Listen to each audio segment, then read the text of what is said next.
Alright, welcome. I'm Schmitty Games. We're going to be doing a Guardian Legend 100% run. I'm here with my buddy Xanth99. He's going to help me commentate this monster here. Hello. Hello. And might as well just go ahead and kick this off. I am going to try to take a full world record route attempt on this, so let's see what we can do.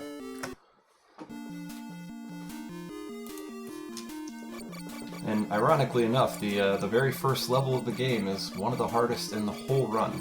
So Can confirm, very hard. we're gonna try to get a specific score before an area of this level that I call the Valley, and that'll set us up for hopefully a fast boss kill.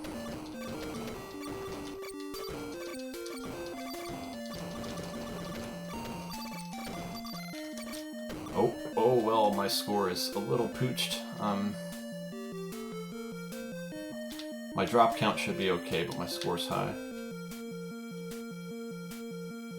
If I can get through Corridor 0 and Corridor 3 without dying, using the strats I'm going to use, then we have a potential for a world record run. I have some additional time saves later in the run that aren't in my current world record for this category.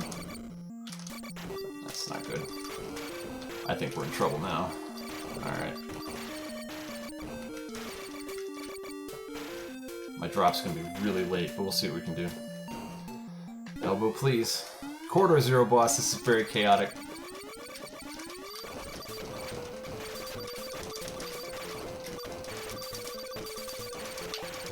As you can see, it just kind of charges right in there.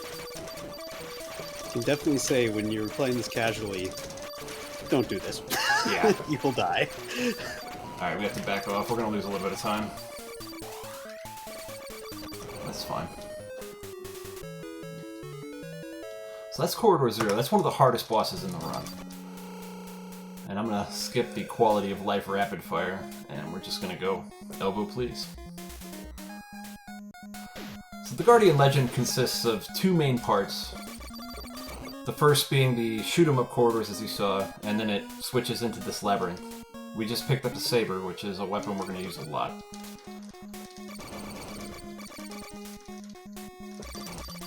And a red lander, which we're also going to use. And we're going to open Corridor 1 and get into that. The labyrinth sections are going to move kind of fast. Yeah, definitely try to spend as little time in them as you possibly can. Yeah.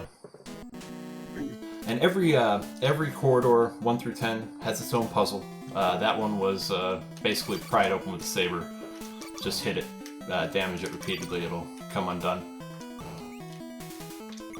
And they get more complicated as the game goes on. We will cover those. We are now into Sleepy Corridor 1, which after the effort you put into 0, this corridor can hypnotize you. Highway hypnosis is a thing here.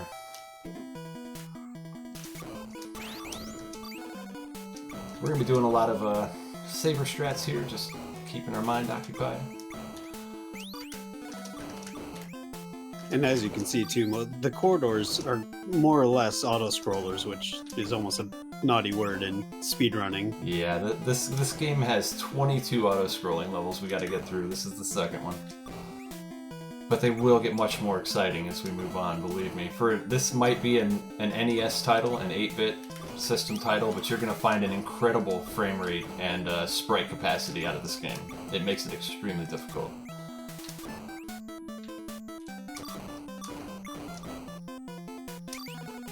And the story of this game is basically this planet was constructed by an alien race which either later died off or was conquered by the beings that we're fighting here, and it's heading towards Earth to destroy us. So they send Miria here to take care of it. She is pretty overpowered, come to think of it. She could transform into a ship. I mean, that's pretty crazy. Yeah, that's one thing that's unfortunate. The speedrun does cut the transformation scenes. Yeah, the only thing we can skip really in this speedrun is probably the coolest part of the game. Which, if I lose world record pace, which I haven't yet. We're just a little bit behind. If I lose world record pace, I'll just go ahead and show off one of those.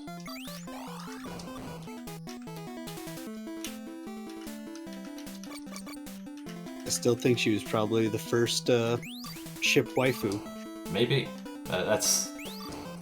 This game was released in 91, was it? I believe so. I should know that. That's... Well... That sounds right. But this corridor can really rock you to sleep. That's why we make a lot of jokes here that in a PG-friendly situation I can't really make. I can tell you that there are 83 of these green fish in this level.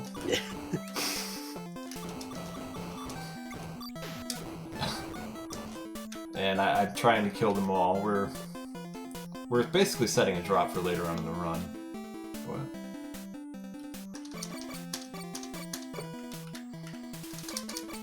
All right, we got our first boss here. This is Blue Fleepa. We're gonna do a pretty dangerous strat here.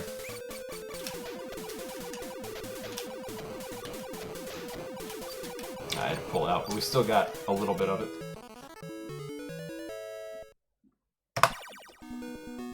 That was a green split. Hey, hey. Very nice. Blue Fleepa is down. You saw me get into his eye a little bit to take some damage. That was intentional. The shields themselves don't damage bosses, but it does mess up the damage calculations to where it effectively gives you double hits with your sub-weapon. So it can make boss fights a little bit faster, but that is a very dangerous risk to take for like a quarter of a second time save. That boss can swallow you pretty quick. As the part of the 100% category, we have to get level 3 in all sub-weapons, attack 4, shield 7, and all 9 blue and red landers. So we're going to pick up a lot of things along the way. Bro Crab is... yeah, just missed it. We were going for a music skip there to save 2 seconds. We missed it because Bro Crab decided to not be a bro. So we just picked up Sidewave 1, Fireball from the Crab Boss, and Cutters from the room below it. And you're going to see me use Cutters a lot in this game. Very useful weapon. Yeah. We're going to use a menu bug right here to... oh, well, I screwed it up. To rapidly change the Fireball, but I missed that too. And now we're in Corridor 11. Without the quality of life rapid fire, this is going to take a bit of energy, so bear with me a little bit. It's a little less important in this particular corridor than it is in the next one, but the quality of life rapid fire is actually very nice. For this, it's an outright 8-second time loss, and I couldn't justifiably take it in a legit world record attempt. There we go, that's the gun I wanted. So we're gonna save... If you're playing casually. Go ahead. Oh, if you're playing casually, you definitely get that. It makes a world of difference. Oh yeah, for sure. The rapid fire, you'll see it when I get the first one, like the difference it makes. I'm holding down the button right now, and this is my current rapid fire. And once I get one rapid fire, I can no longer mash fast enough to keep up with it. It's that strong.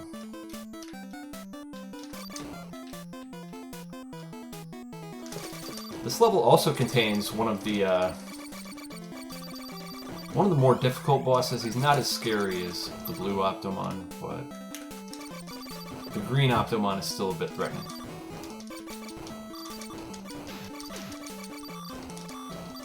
It is, in a way. You're limited to 4 total forward shot sprites, and that means, like, right now I can only have 3 of these and 1 fireball on the screen. If I have Cutters out, I can only have 2 shots and the Cutters out.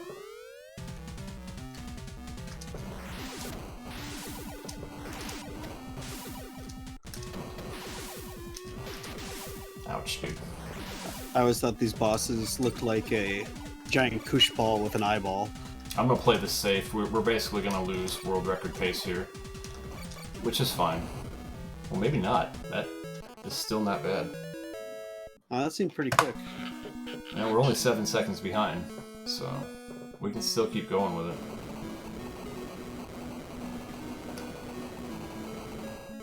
I'm gonna pick up this grenade, and hopefully we don't get killed by Blue Walker Bro, because dying to this boss would be a huge, huge time loss. So here we have a first Labyrinth boss, or well, second, Blue Walker Bro, and he spawned in one of the worst possible places. Okay, come on. Okay. We've definitely lost world record pace now, so we can relax a little bit. It doesn't take much. My world record is pretty strong for this category, so. We're gonna head to Area 2 now. We picked up everything we could out of Area 1 that's helpful. And that death abuse was just to save time on backtracking. Oh yes, there is going to be several death abuses in this run. Strategic setting of save points and respawn points to death abuse to prevent walking is a very big part of both of the non-TGL mode categories for this game.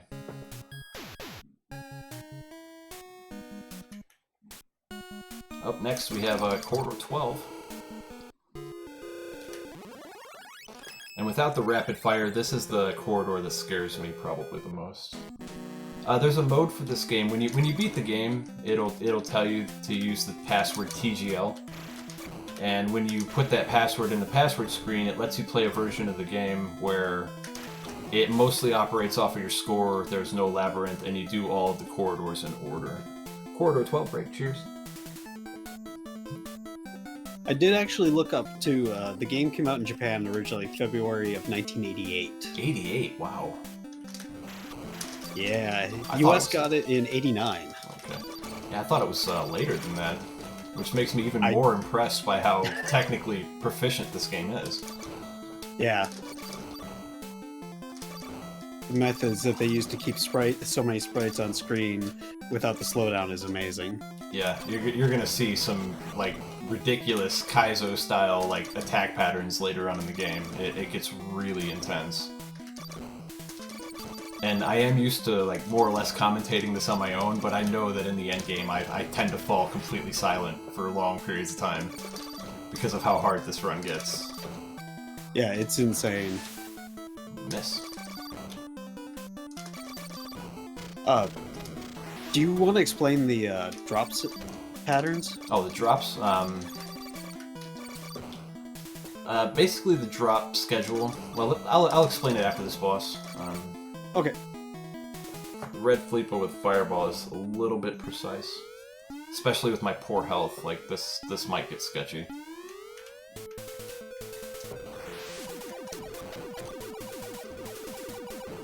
Nope, we're good now. Very nice. The drop pattern in this game is always the same. It runs on a 256 count, and every enemy has 2 values. One is the points you see in the score, and the other one is the value on a drop table. And that's a little tough to keep track of, but as a method of feel, basically the drops are always in the same order, and you can reasonably predict where they are. You'll always get a heart first, then a red chip, a blue chip, 2 hearts, 2 red chips, and then the 8th drop. Well, that was not a good first fireball. We just got attack 2, which is really, really nice.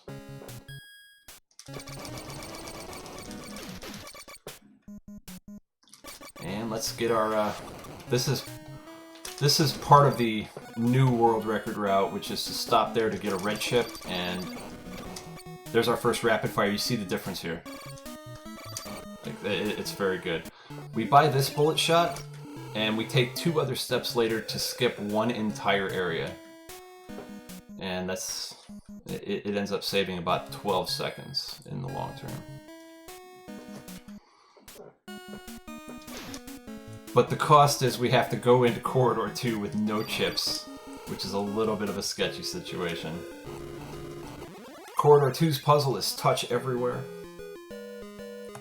And here we go. But thankfully, with Attack 2 and a rapid fire, our forward gun is, you know, pretty substantial now. It actually deals a bunch of damage. And we got our last chip drop, we're in the game. The number 8 drop is actually going to be my next drop on the drop table. That'll alternate. It'll either always be a full health refill, which is what I'm going to get from this one. After you unlock the enemy eraser, it's a heart and then the full refill. After you unlock the enemy eraser, the 8th drop every 4th cycle through will be an enemy eraser instead of a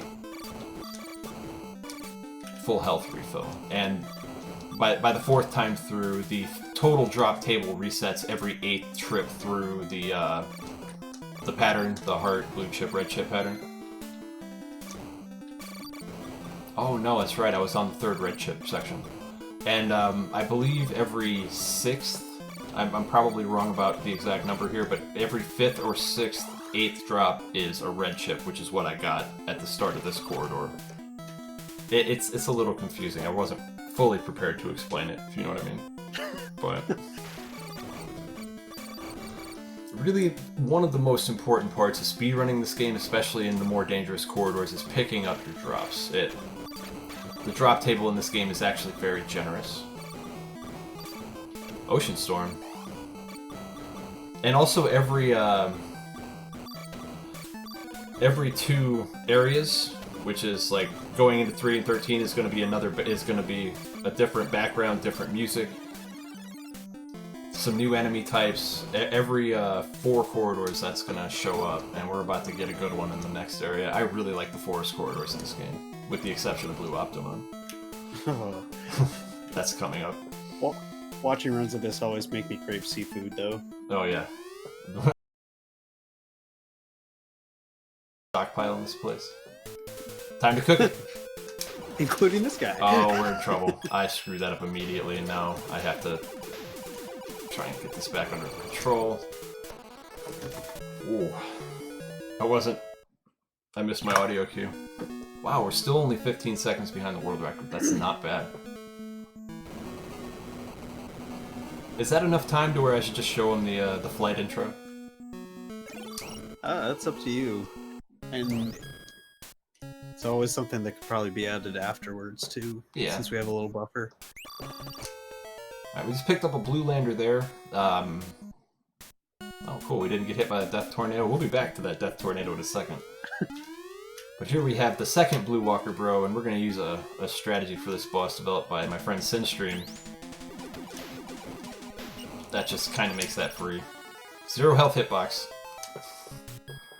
Gotta love it. Yeah, we lost a couple Sometimes. seconds there, but... Nice. Not bad, though. Now we're into the scary part. This would be one of the most heavily incentivized things I can think of for this run, the Shield 2 Blue Optimon kill coming up here. If I'm gonna fail anything, the Corridor 3 boss is gonna be it. But thankfully we have one more corridor before that. We are not quite there. So you see this, oh wow, I'm just getting wrecked. You see there's a different background, different music in the labyrinth. There's also going to be different music in the corridors now too, which is pretty nice. Let's switch to Saber. And Corridor 13 really likes to rain on your parade. It's the first corridor that will just start raining meteors and not really stop until the boss. So it's always good to keep your forward shots out just to defend yourself.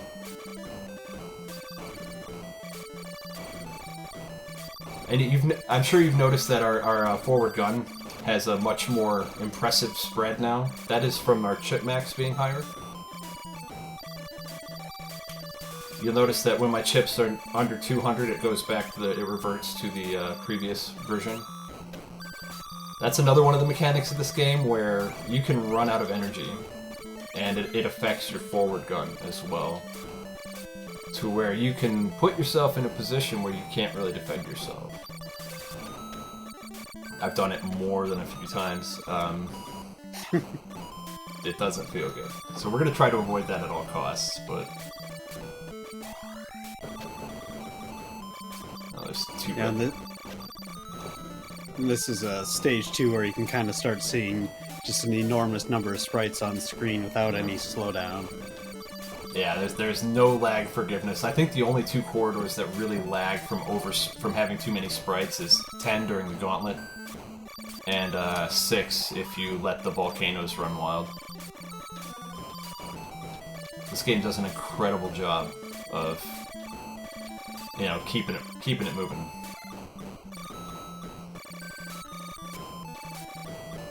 For an NES title, it is very impressive. Like, you gotta remember, this is the same system that, you know, there are games where once there's like 3 sprites on the screen, it can't hold its frame rate. Yeah. So now we have Bombarder, and I think we're gonna be okay here.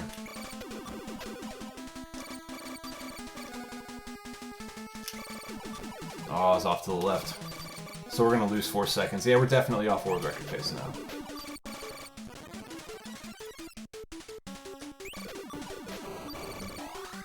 Or not. I still got the 5-cycle kill. That was gold. Wow, very nice. Wow, okay. That was my fastest split right there on the Corridor 13 boss. We just picked up a shield. And Corridor 3 makes me drink. The puzzle here is you have to wait 20 seconds in front of the door, so cheers.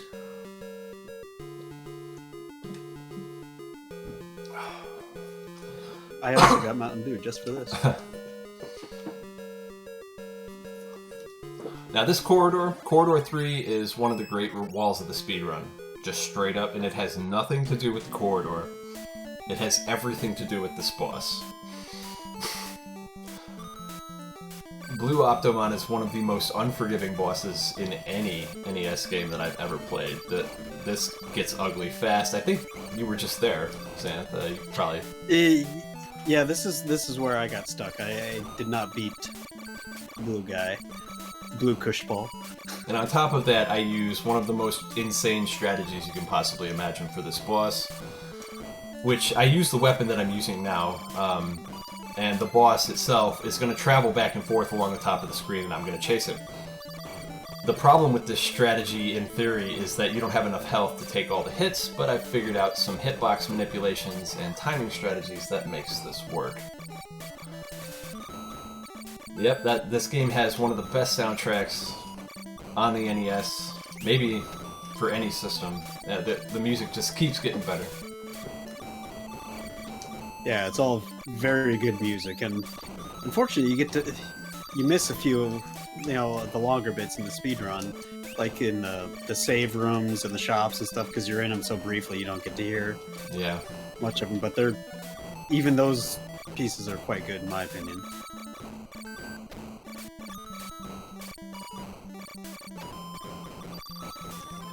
So we're in okay shape. I just need to stop getting hit by meteors.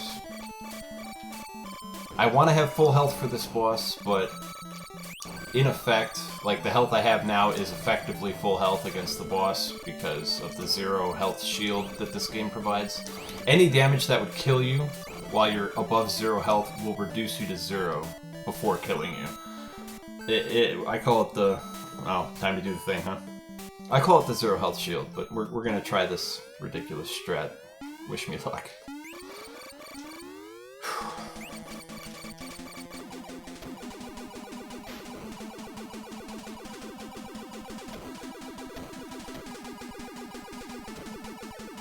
Got him.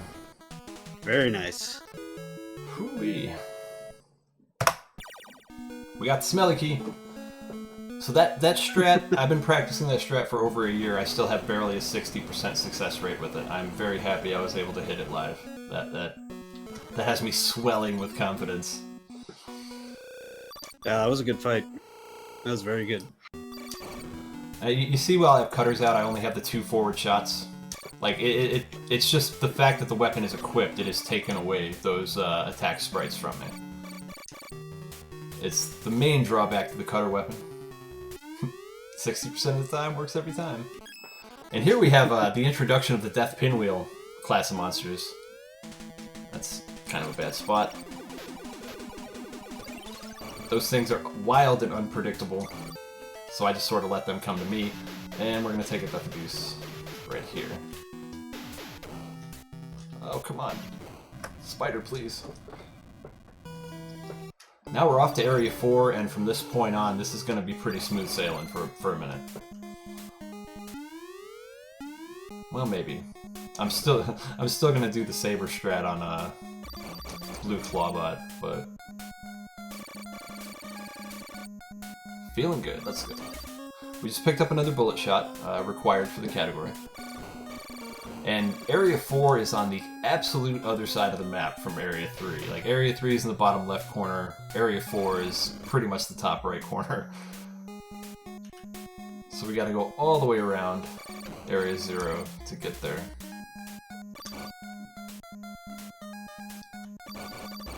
Alright, we're gonna set this save point here. And Area 4 is a place that is just loaded to the gills with blue landers. I think there's 2 of them here. Oh, 3, including the shop, right? Yeah, there's 3. Yeah, there's, so. there's 3 blue landers in Area 4. So we're gonna get a lot of extra health here.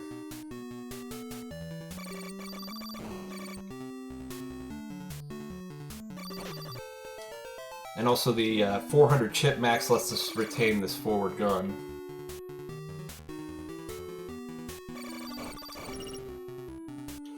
Even while using some chips.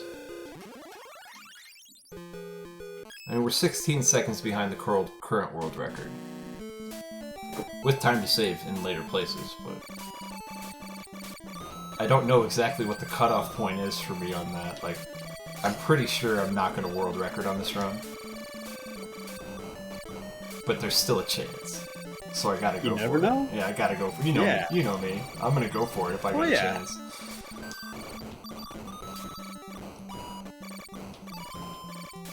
Absolutely. So 4 and 14 introduce these, I call them pollen monsters. But you're gonna see the mechanic that they use to attack you, the delay into launching. It's gonna be shared by a much more difficult enemy later on, the skulls in the 9s, 10s. Oh yeah. And if you watch really closely, when something big hits the screen, you can actually start to see these the sprites on the screen flicker. And that's actually intentional. That's one of the visual tricks this game uses to keep it moving so smoothly. Once it reaches a certain threshold, it will automatically start sprite flickering and not rendering to hold its frame rate. And that's what keeps this Kaizo feel going without any slowdown. It's really quite impressive.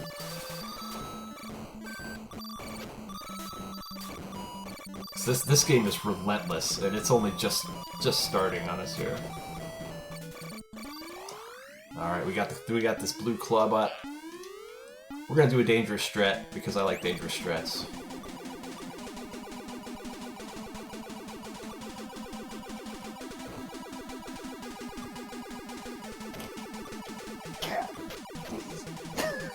Stormy problems? Etna problems. Ah. So we actually had a really good kill there. Another green split, yeah. It's a green. It's green against the world record by almost a second. Very nice. Yeah, I'll take that. So we... Oh, no, I did it. I used a chip. I was about to say, my #1 objective right now is to not use any chips. Because we need to do a shop glitch. Thankfully, there is a built-in 2-second time loss to fix that. So I'm gonna double pause and hold start. This allows this to happen in the shop to where I can buy 2 items like you see here. It's a bug that comes in handy in a couple of places. And we're going in and out of this door 4 times because we need this guy's help to open corridor 4. I see you're trying very hard. The hint for this level is ask the blue creatures for help. Which I guess makes sense. And for those of you who are fans of the Adventures of Lolo, we call those Lolos. I call those Lolos. I shouldn't say we. I mean, they do look just like him. So. Right. We're saving all the Lolos. And that was the first thing I thought when I even seen the Lander sprites, was like, hey, those look like Lolo. Oh, there's a glitch laser. Oh, yeah. That glitch laser was relatively harmless. If that happens in a later corridor, that glitch laser is absolutely deadly, and you don't want to get anywhere near it. It'll be 3 times thicker, and it will hit probably 40 times harder. That's not even really that much of an overestimation. Like, that glitch laser wouldn't have done any real damage. I probably could have sat in it for its entire duration and lost a health bar, because those lasers are really weak. Lasers in the late game are not really weak. They, No, they are not. Alright. So now we have one of the coolest sprites on the NES. Terramute, the Disappointing Dragon. It's a cool sprite, but he doesn't do anything else. I'm just gonna sit on his head and, you know, wedge a saber into his back and neck, and I'm sitting on top of his head because the damage I'm taking is causing double hits within the hitbox. And I had to take a full spread. So I'm going to show off the chip glitch. I'm basically going to call the world record attempt there, because there's no way I can keep up now. So I'm going to show off a chip glitch here, which I'm going to need to do just to survive this next fight with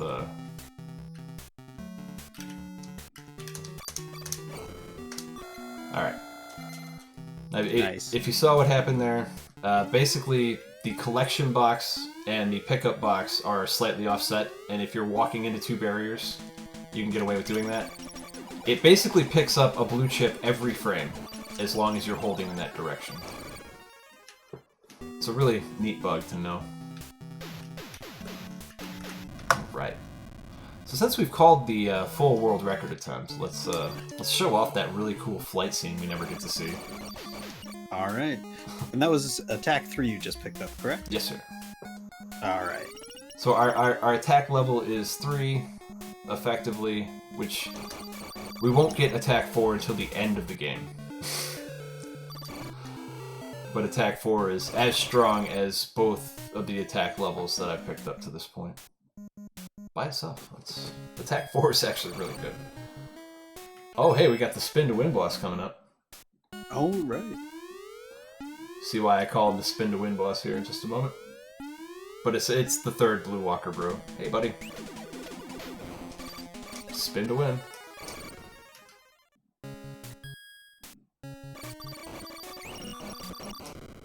Alright, now we have Corridor 15. I'm gonna let this cool animation play, because this is the best part of the game, and we skip it in every run.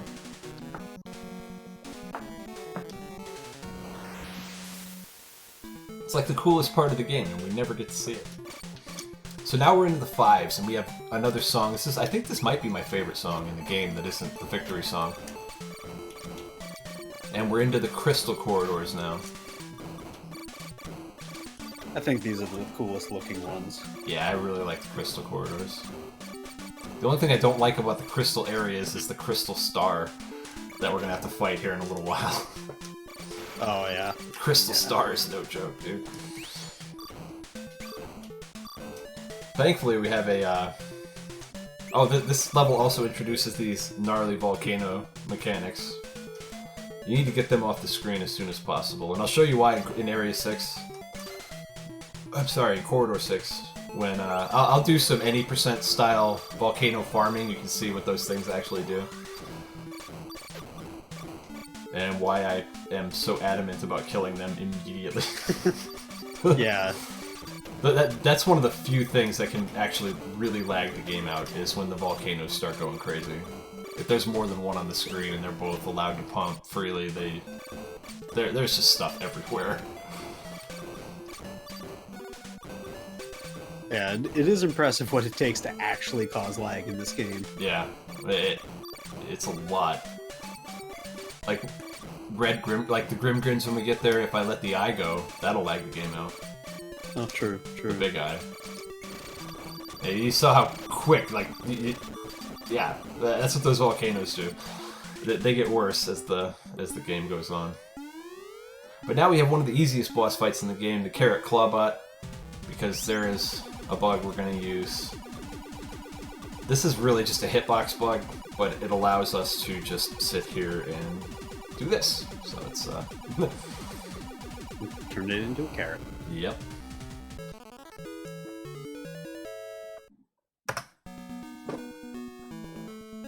You know, we're still on sub 77 pace. Excellent.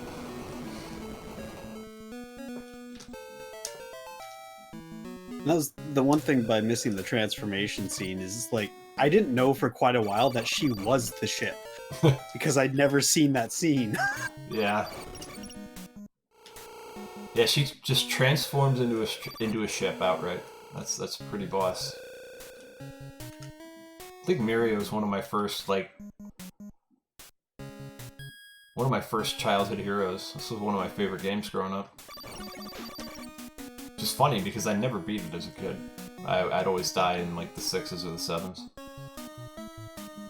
We just picked up something there. I can't remember what it is, but I know we need it.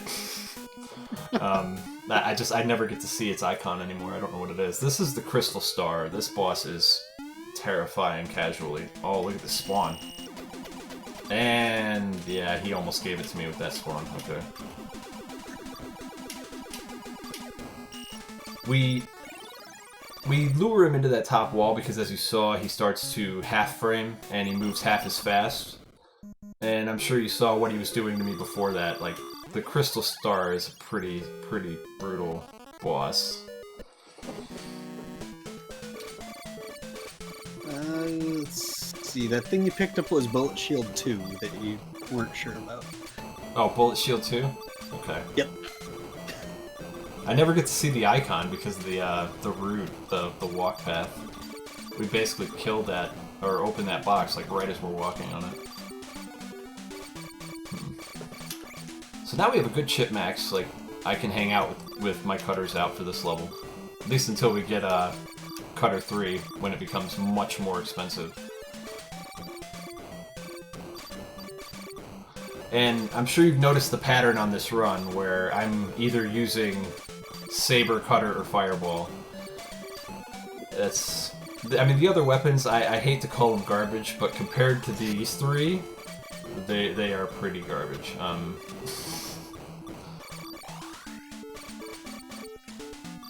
I can also say, if you think that, you know, the cutters here look like just fun to use, they totally are. Yeah, oh yeah, they're awesome. I consider myself a cutter connoisseur.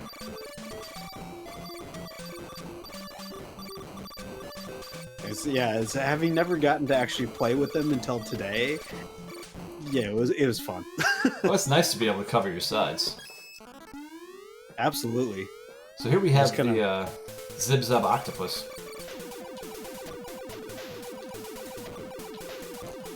He's a lot like Fleepa.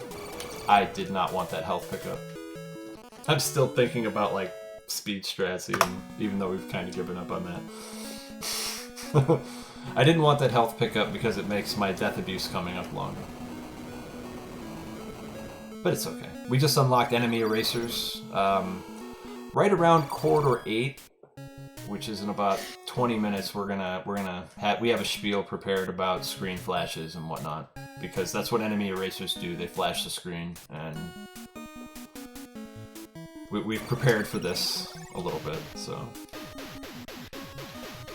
we've got our warnings ready, and oh, we lost 5 seconds. Thanks. We're just trucking right along, huh? Halfway done. Yeah, it seems like it's been about 10 minutes. Right. So now we have the worm boss, and he never cooperates for a music skip, so we'll just listen to this one. the worm never cooperates, man. He's always somewhere. He doesn't... somewhere unhelpful.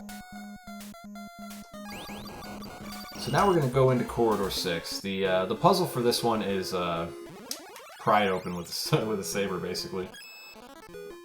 And by buying Bullet Shot and one of the other steps we've taken, we'll be able to not go into Area 6 at all. At least not from Corridor 6. And it does cost like 12 seconds to pick up the Bullet Shot in Area 2. And it costs almost no time to pick up the shield, which is the other coverage item. And in return, we save about 12 total seconds from getting anything out of Area 6 by doing it that way. That was the root breakthrough that... Oh, I should do some of this volcano farming. Yeah, check this out. This is any percent volcano farming. Oh, well.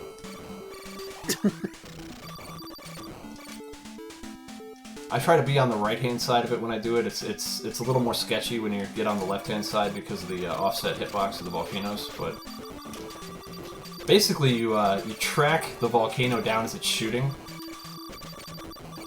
and not kill it like I seem to be doing, but it'll just launch its projectiles right into your cutters, and you score a ton of points that way. And you can see, like, even with everything still going on, like, the game is still holding a frightening frame rate with all of these sprites on the screen. For an NES game, like, I still don't really understand how they pulled that off. This game's engine is wonderful. It really is. Man, there are a lot of NES games that lag so bad. Oh yeah, there are some NES games that lag just because they exist. I mean, Dragon View comes to mind.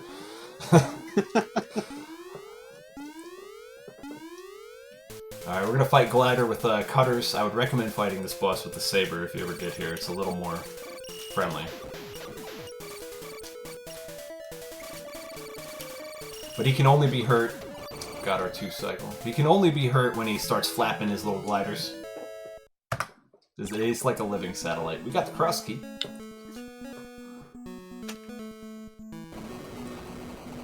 So we're gonna bypass Corridor 16 for right now. We're gonna actually walk around it. We're gonna buy a couple of items here on the way. But we're about to go into the organic corridors, and if eyes gross you out, this might not be the game for you.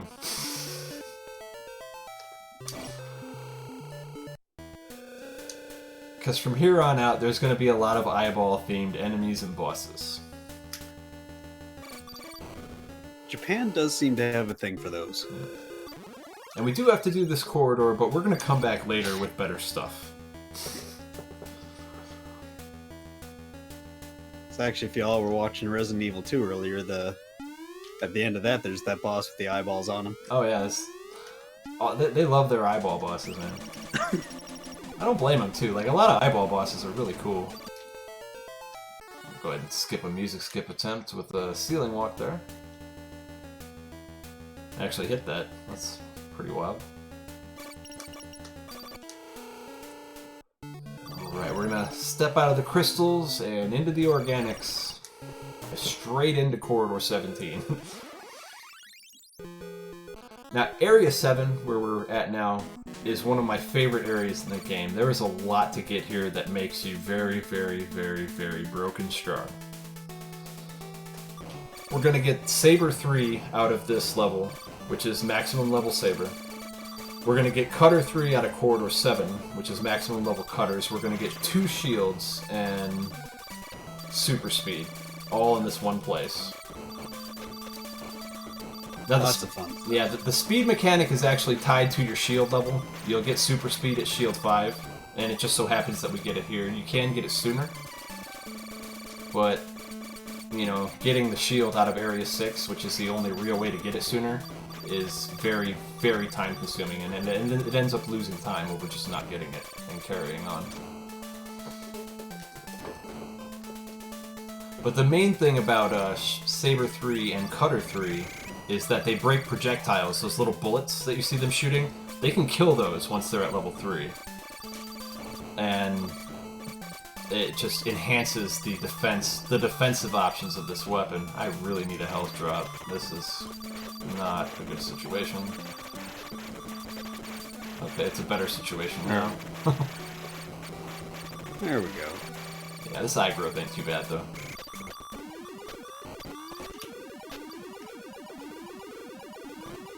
Also, those green octopus things, they absorb all shots. Oh my god, I'm about to die.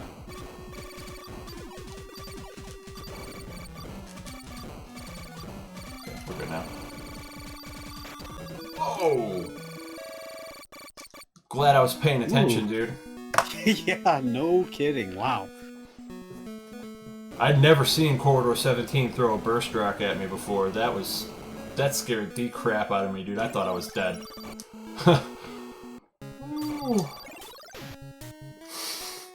Like, I'm sweating now. Just straight up sweating. Like, as soon as that burst rock showed up, my eyes probably got a mile wide on my face. Like, oh my god. We're still in a little bit of trouble here, because this crab can maybe kill me. My health is so bad. How did this happen? Uh-oh. Yeah.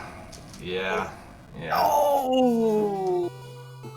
Yeah, this is fine. I guess I deserve that. And we only lost about 40 seconds on that death, so it's not too bad. Not a deal breaker or nothing.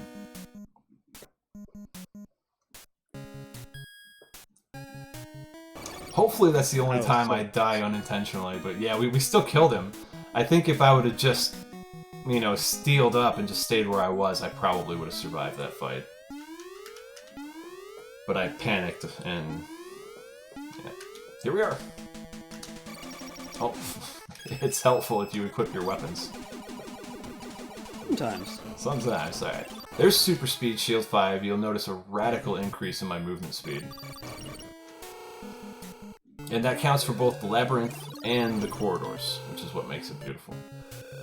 We just got Front Wave, which we're never going to use. And then we get Shield 6, like 2 rooms later, so... Now we're just like... You know, we're beefy. And the puzzle for Corridor 7, I don't know exactly what it is, but basically you gotta walk into Corridor 7 4 times through the same door. So we'll go in and out here a couple of times and we'll be on our way.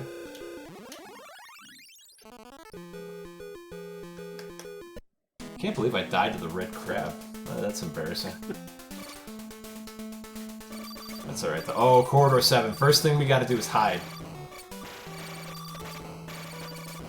Yeah, I know there is a lot to be said about being courageous in the face of danger, but walking out into their killing field is just foolish. These laser cannon death ships are legit. You don't want to get tangled up in this mess. Yeah, they're brutal. Hitting the ships themselves will deal 3 damage through maximum shield. Getting hit by those lasers, I believe, deals 5. Those things are mean, and we just hide from them. Especially at the start of 7, where they just go crazy like that. So I have a chip problem. A bad one. I might have to flash the screen here.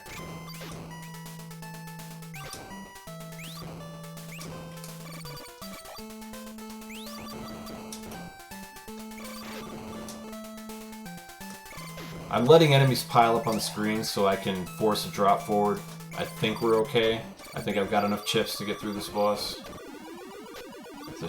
Yeah, okay. There should be a red chip drop also right around the corner, which I sort of picked up randomly. We're good. We cleaned up all the trouble. There's your big eye growth.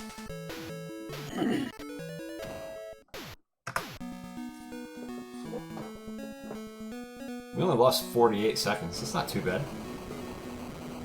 But now we get Cutter 3. And yes, sir, this is my favorite weapon in the game. Another death abuse here. Yep. It's also worth noting that the best weapon in the game is Fireball 3, I just never use it. Don't ask me why. I don't really know why.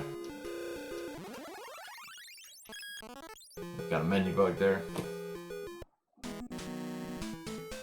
I've gotten so comfortable with this weapon that I don't really need to use the fireballs anymore. But the cutters breaking projectiles, you see me killing these bullets now, is the main reason. Yeah, that's the main reason we skipped this corridor until now. Because of something that's going to happen here by both the boss and a pattern of shifts that's going to come up here shortly. Also those things. Burst rocks are just vicious, dude. Yeah. This part. Every time I get hit by anything on this in this section, it's going to deal like 3 damage, except for the meteors. So having the cutters being able to break their shots is incredibly good. It's very easy to die in that section, just getting tangled up with their shots.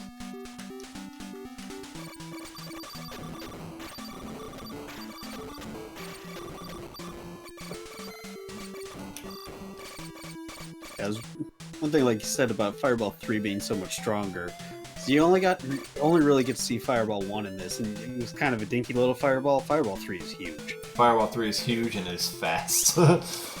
Yeah. And instead of that little slow-y one, you have a massive Fireball. It's great. And it also deals 256 damage per tick. Every other frame it's on an enemy. It's very strong, except for bosses. Bosses are all capped at 5 damage, but... Red Optimon. Third different Optimon with a third different strategy for killing him. This is made possible by super speed. Otherwise I would do that to the blue Optimon. Not bad. Good sight. Yeah, we're still well within sub-80 range. Although, the world record attempt talk has certainly died. Who died about the same time I died to the red crab. That's alright. Yeah. So we're gonna pick up that full health. I'm gonna buy some stuff and set a save point here. This is when we're gonna talk about screen flashing with enemy erasers. The enemy erasers in this game, they flash the entire screen, and I'm going to go through Corridor 8 using enemy erasers, so there will be, you know, a periodic flash. If I get endangered, especially in the end game, I will have to actually hard flash the screen, meaning I will flash the screen with an EE probably 25 or 30 times in a row, spawning drops. And flashes in the end game are at a much higher hertz rate because the screen has more black background. So that's... If you have a sensitivity to that kind of thing, we are going to make sure we tell you when it happens. This entire corridor is one of those occasions. Yeah, they are not rapid in this corridor, at least. They're just a flash here, a flash there. But this will basically give you an idea of what the flashes look like. If I have to flash late game, that'll just go off like, you know, boom, boom, boom, boom, boom, boom, because I'll be trying to hit the same hitboxes repeatedly. It's a method we use to force drops when our health is low or when we're in a bad situation. So hopefully it doesn't affect anybody, but if you do have a sensitivity to that kind of thing, I do a little bit. Like, if I hard flash the screen and it takes me 3 or 4 seconds to stop playing like I'm confused, you know, it's been known to happen. Now that is one unfortunate thing of NES era games, is they like to flash the screen with stuff. Yes, they did. But you see how strong enemy erasers are. They wipe out anything that isn't considered ground-based, like those eyeballs in the ground here. Those are... Oh, I saw that glitch laser over there. Anything that the game considers on the ground is free. It can't be hit by an enemy eraser, but everything else basically gets wiped out in one hit by him. That isn't a boss. Oh, Red Grimgrin. Here's a fun one. This is an inspired boss right here. So creepy looking. Should be good on chips. Let's He's got a very awkward pattern to track. And without super speed, this fight is basically impossible. Oh man, I couldn't even imagine. Alright, he's about to pop here. So I'm gonna... Yep, there he is. All of those explosions you're seeing are projectiles that I'm killing with cutters to try and save lag and to not die. Yeah, he when really he goes turns off. orange. Yeah, he Yeah.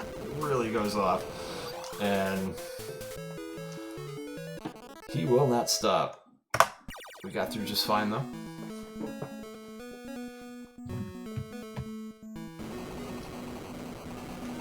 Chips are a little bit bad, but we're about to visit Sir Red. Have you seen the you've seen the green and the blue Death Pinwheel? We're about to fight Sir Red Death Pinwheel. We call him Sir for a reason. But thankfully, I found a strat for this boss that works out pretty good. We call it the pole dance. Holy crap!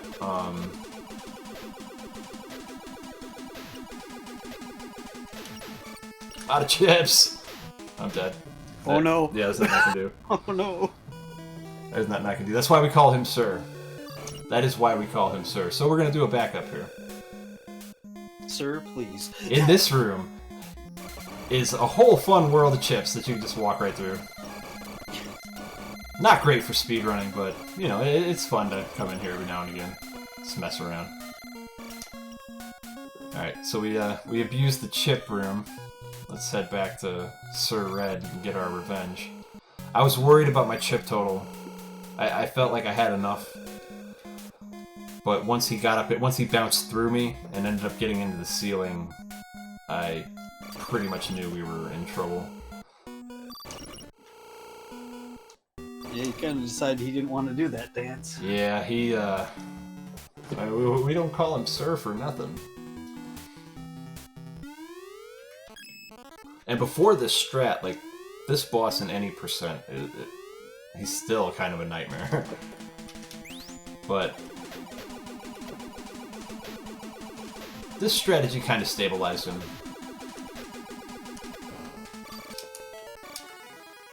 Got a red lander. And I died twice on this run. Unintentionally died twice on this run. That's not good. Yeah, we're getting to see some fun stuff though. Yeah. Got a long walk through this place though. I'm gonna pick up a blue lander right here. And our chip total is over 2,400. You'll see we have the game's best forward gun spread, which is amazing in the corridors, but it is terrible out here in the labyrinth. And I'll show you why, like specifically why, in a little while. But yeah, basically it shoots out 4 shots. You see the pattern in front of you there. But out in the labyrinth, those first 2 shots are almost a full tile out in front of you. So they can't hit blocks that are that you're walking up against at all. You see why that causes problems, right?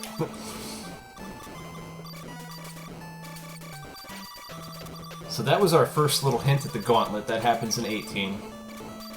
You saw the way it sped up and then now it's slowing down. The gauntlet in Corridor 10 is one of the hardest parts of the game in any category. And that was kind of a taste of that mechanic. Yeah, it's pretty brutal. And this whole game is pretty brutal, to be honest. Yeah, it never lets up on you. In fact, we're not even to the part of the game yet where it actually starts to legitimately feel like the game does not want you around anymore. That's the 9s and 10s, the desert corridors. Those are next, actually. Here we have Blue Grimgrin. He's exactly half as tough as the red one. By that I mean he has half as much HP.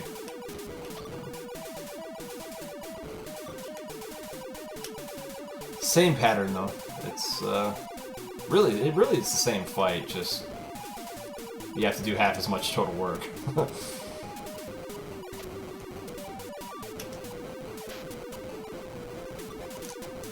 I think I'll show off Fireball 3 and Corridor 20. I can use Fireball instead of Cutter, it won't really be too bad of a difference. So that death to Sir Red cost us 1 minute and 15 seconds. Ouch.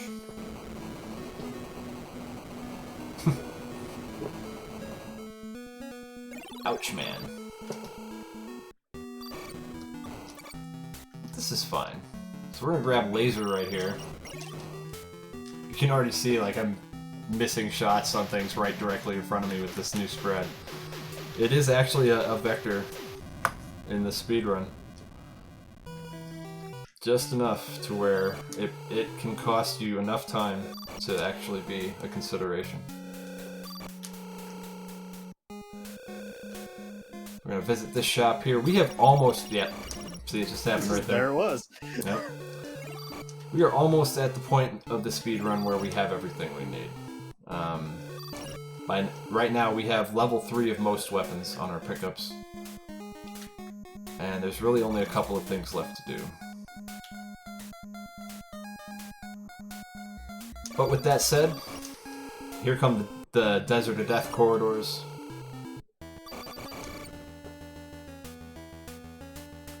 And these places, they do not mess around, especially these ballrooms, like the one, the next screen over is a ballroom. These rooms are just death. So, do you see how hard that thing hit me? The thing hit me once, man. That was 1/3 of my health. It's crazy. This area's music is one that I liked a lot too, the Area 9 music. Yeah, what do they call this? Rough Red? No, this is Rough Red. I don't know what the area is. Now we're gonna get the skulls and all of the nasty mechanics. Like, if you thought this game wanted to kill you before, now you're gonna see it for real. This is when it stops holding anything back.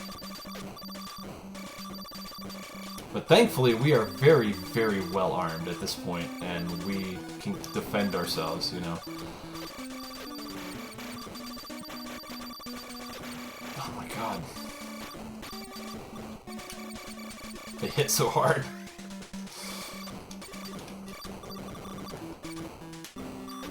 Yeah, and that's with all those upgrades. Yeah.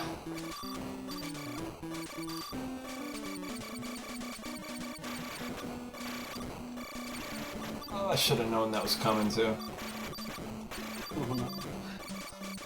Oh, we're fine on health. My main concern now is just not getting ripped by everything. Yeah, the 3-way coordinated attack coming at me from like 7 directions. But as long as I pick up my drops, we should be okay. If I start missing big drops, then it'll get sketchy pretty quick. Yeah, that comes back to what you said very, very early on in this run. Be sure to get your drops. Absolutely. Yeah, picking up your drops is the most important part of this run. Casually and speedrunning. Red Bombarder. That's kind of weird.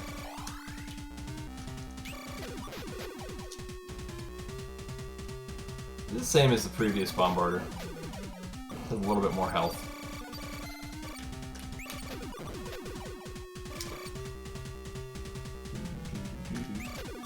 Not too troubling a boss. No. This is my favorite boss music, though.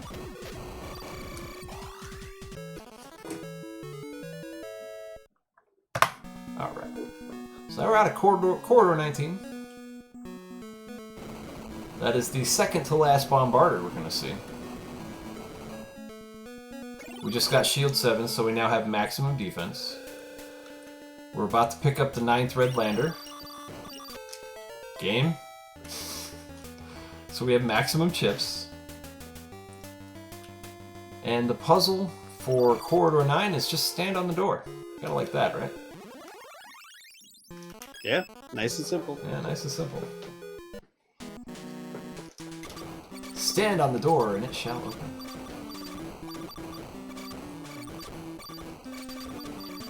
Now we're in Corridor 9. I don't think I explained this before, but as far as the corridors go, every area, Area 1 has 1 and 11, Area 2 has 2 and 12.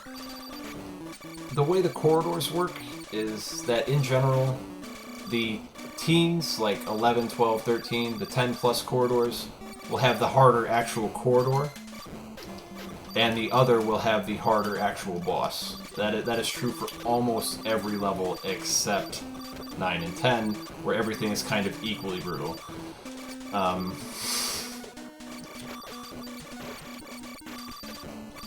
You see how much things are hurting me when I get hit here. Oh, we got another screen flash section here, the Burst Rock stage of 9. Flash warning. But these flashes are not bad at all in the 9s, like they barely register, more or less, compared to the ones at the end. Yeah, if you have to use them during the end, the last boss, they are a lot more intense. Yeah, those flashes are really intense. But really, that's the safest way to get through that section. You guys ready to clean some teeth? We're gonna clean this thing's teeth until he's happy and leaves. So. And by happy, he means explodes. Yeah. He explodes with happiness once his teeth are clean. Yes, I'm sure that's how this works. Not bad, not bad. We got the USB port key. So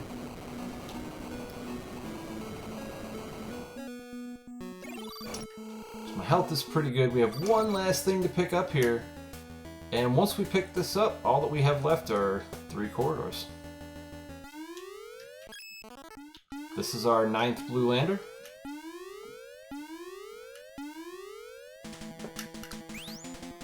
And yet another worm that is just a grump. This worm hates to cooperate with anything I want to do.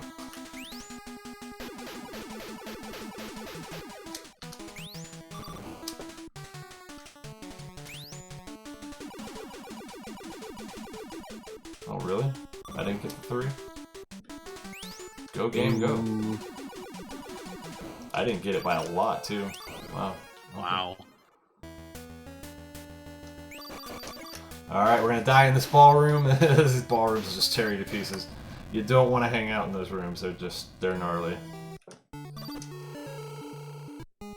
So next they're... Go ahead. Oh, let's say they're not fun. Oh no. I recommend staying as far away from them as you can. Yeah, seeing some of the forward gun issues at work here. But all things considered, we're still in pretty solid shape. We're going to go ahead and buy Fireball 3. And I just remembered that last time I used Fireball 3 in this corridor, I died, so I'm not going to do that. Probably a good plan. Yeah, I'll show off Fireball 3 in the boss rush. I'll kill Red Optomon with it instead of Cutters. Alright, there we go. That'll do it. Yeah. I mean, it's an extra weapon swap, but, you know, that doesn't really matter at this point. Right.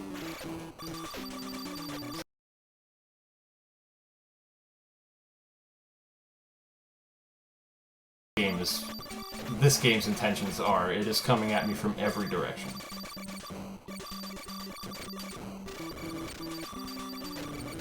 It's building walls with high damage enemies that I can't travel around and trying to box me in. Still manages to keep a good frame rate. Yeah, still managing to hold positively amazing frame rate. Oh, please. Should be okay. We got a full health refill coming up soon. As long as I don't miss it, we should be alright. back that. Yeah, that should be it right There there. we are. Okay. Yeah, it took me a good while watching these to get used to how close to death you come So often. so often. Yeah. Well, I'm also using a reasonably unsafe strategy with the cutters to begin with. It's just my familiarity with the weapon that really lets me get away with this. I would strongly, strongly recommend Fireball here for anyone just casually playing through. So it is actually easier to survive with Fireball 3 than it is with cutters. It's just not for me. If you know what I mean. Yeah. So we're gonna do the same Clawbot strat you've seen a couple of times here.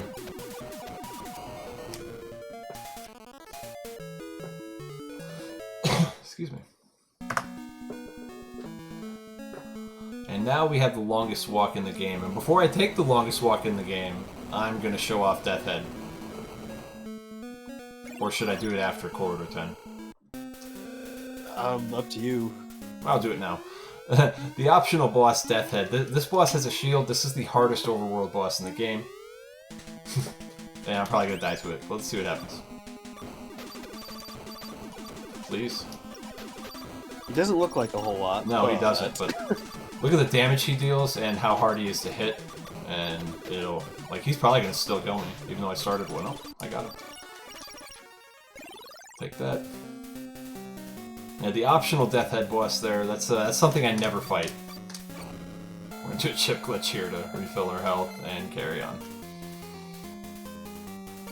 That boss is the hardest overworld boss in the game by a pretty wide margin. Like, even Sir Red, you know, before the new strats were found, was never as dangerous as Death Head. That's why we skip him in every category.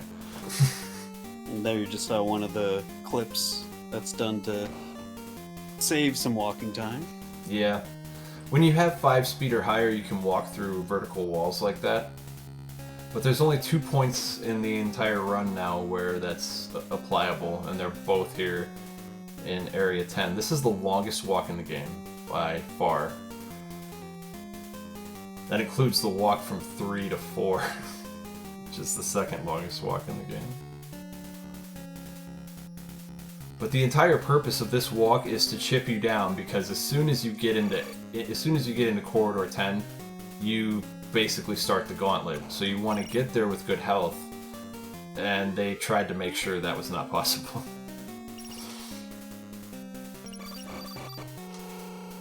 Alright. The puzzle for Corridor 10? Simply keep shooting.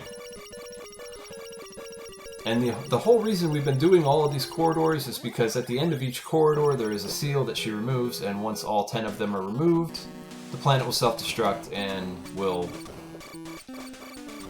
basically cease to be a threat to Earth. That's been her objective this whole way. So we're about to get to that final seal, and the enemies in this place are about at their wits' end with my presence. Here comes the gauntlet. I'm gonna be quiet for a second. Yeah, this part takes a lot more concentration to, you know, not die. So, and drops are super hard to pick up just because of how fast you're going. Yeah, that's the worst part of this. Really, it's just the background speed on the drops. See, and this is the exact reason that I struggled ever even beating Corridor 0 at the beginning of the game, is because you're going so fast and there's so much stuff, it's so hard to dodge it, and yeah, full health pickup, that helps. Slow it down. Like, all through that gauntlet, I am tracking where enemies are, I'm tracking what my health is, I'm tracking what my drops are.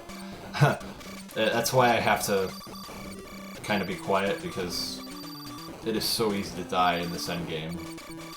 Especially in that gauntlet, because once the ground starts moving that fast, if you're not basically right on top of where that drop's gonna be, you're not gonna get it. It's gone, like the moment it hits the ground.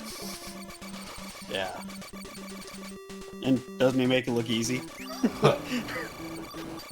No, maybe a little.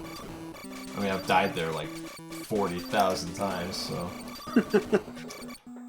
Alright. Yeah, but when you get through it, it looks so easy. Right. So we got another one of these Igors, and this time we're just going to clean his ears. This one just wants an ear cleaning. And then once he's happy, he will explode with happiness, and we'll carry on.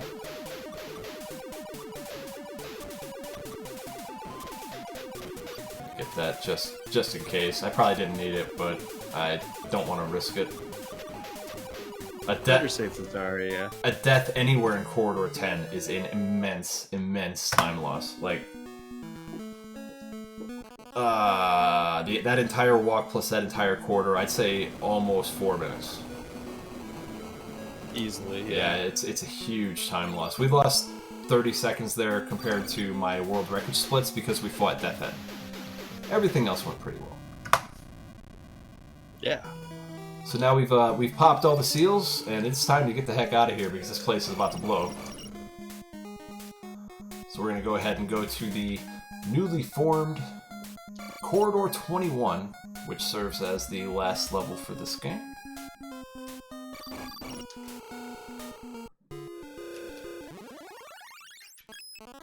And now we're gonna enter the boss rush.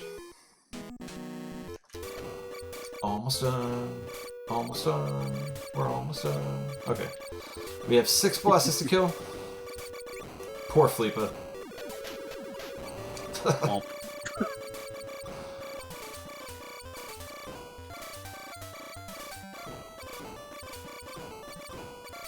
Zib-Zub number 2. You see me getting right up on him. Getting as many damage boosts out as I can. You know what? I'm gonna use Fireball for this boss too. Because this is just the same, really. You see how fast Fireball 3 is? It destroys... bigger. Yeah, it destroys all projectiles. And it is a very, very powerful weapon. I strongly recommend it over Cutter if you're not, you know, fully comfortable with the Cutter.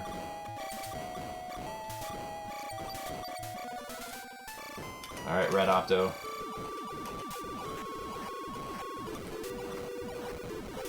So you've seen me use 4 different strats to kill the Optomons in this run. Ooh. Cutters. This is the Grimgrin.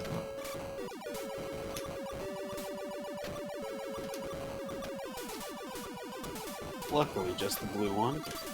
Yeah. But the blue one with these fallen meteors is still pretty rough. Oh, for sure. You can actually see the game. Imagine if they put the red one? Oh yeah. You can actually see the game like physically slowing down now. This is what it takes to actually get it to physically slow down. Yeah. I need this drop. So few parts of slowdown in this. This game was coded so well. Yeah. Indeed. Last up is Bombarder.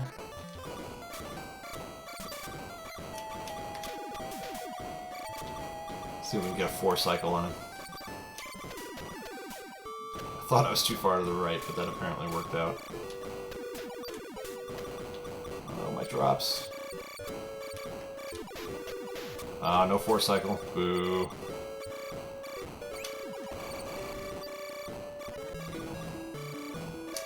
Alright, we have done everything we can do. And there is only one thing left to do. Say goodbye to Nazir. Bye-bye, Nazir. Bye-bye.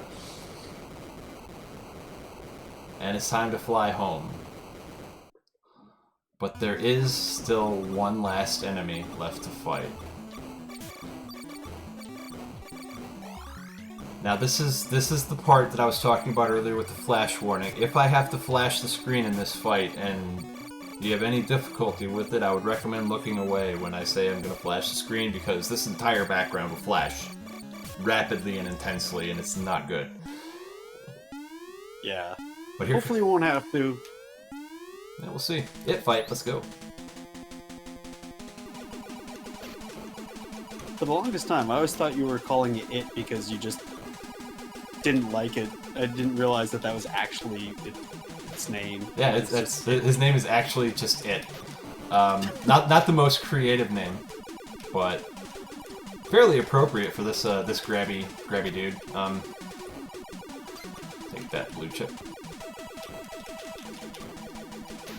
So we are also trying to clean his ears, and I am taking a lot of damage.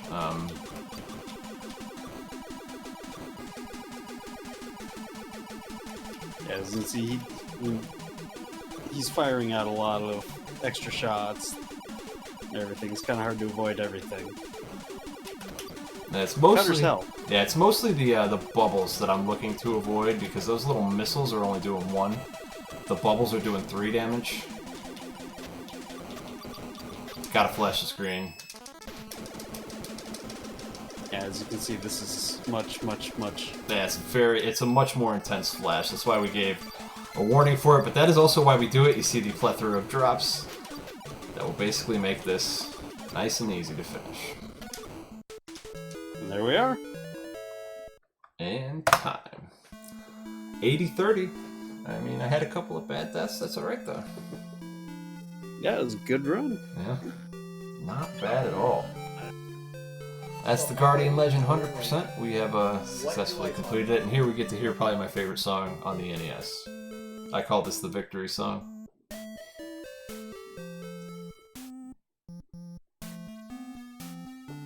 And when this scrolls through, it'll tell you. You'll see the use password TGL. I think it'll say.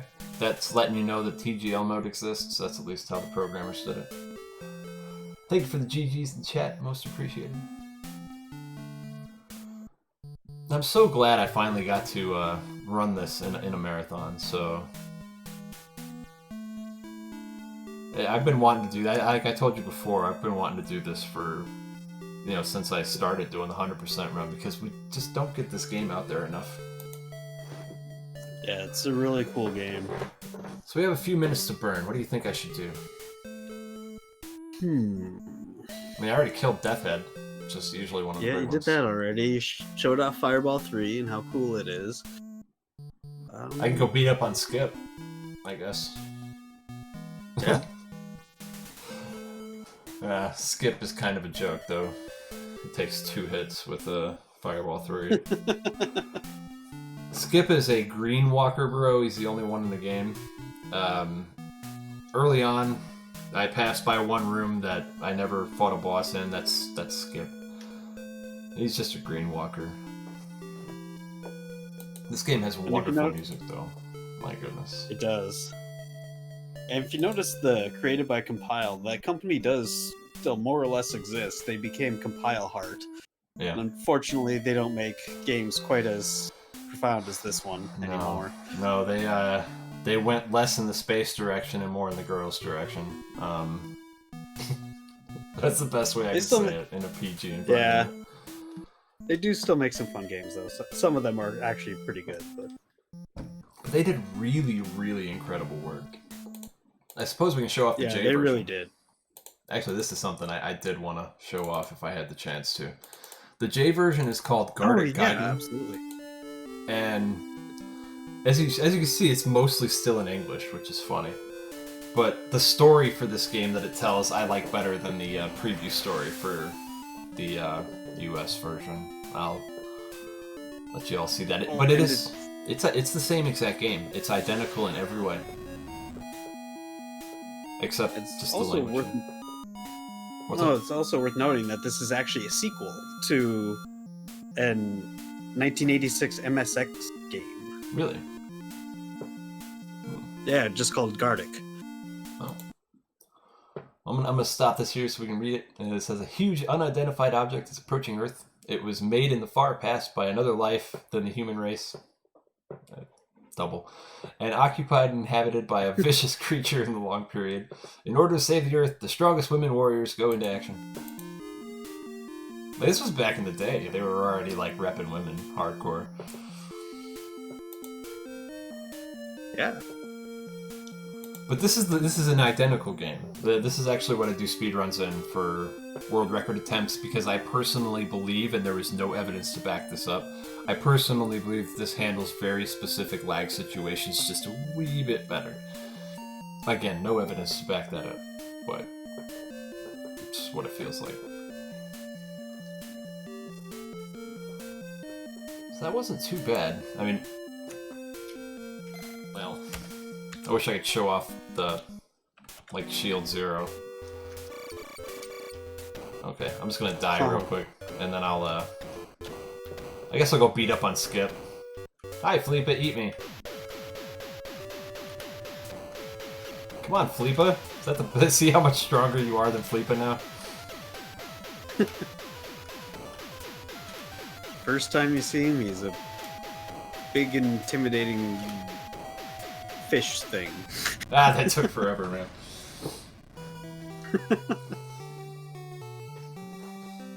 The second time you get to him, he's kind of a joke. So let's go bother Skip with fireballs. The fireballs are so strong they wipe those things out just immediately. Oh wow! Yeah. Let me just show you what that meant. Oh, we got a 1-minute warning. Like, these things can take a buttload of shots, but Fireball 3 just wipes them out. I'm gonna walk to Skip. While we're walking to Skip, I would like to once again thank everybody for putting on the marathon here. All the restreamers and organizers and runners.